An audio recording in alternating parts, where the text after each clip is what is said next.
Legend, a story handed down from the past that people tell us a true story, but sometimes the details are difficult to confirm.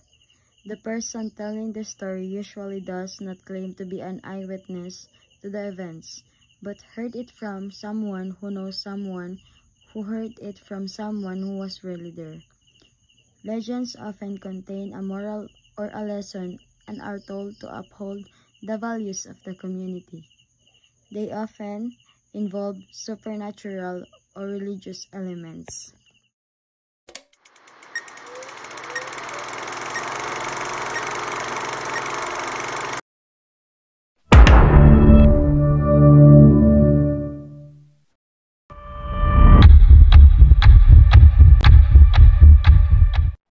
In the heart of Laguna, nestled among the lush green mountains, lived a beautiful diwata named Maria Makiling. She was known for her kindness and magical powers. My daughter, are you okay? I'll find Maria Makiling. Maria! Maria! Maria!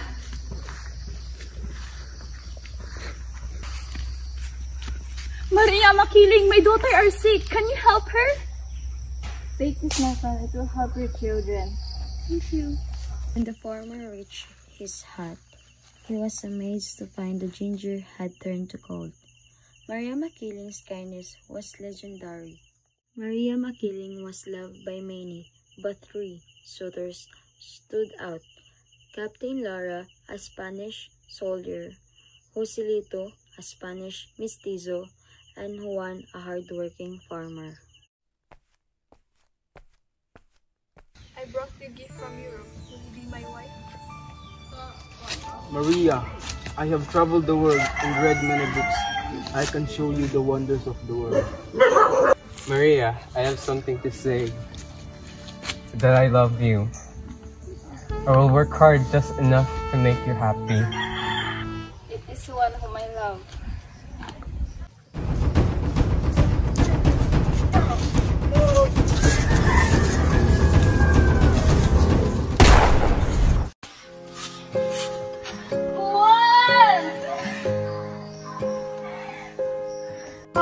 Juan, you will pay for your teachery.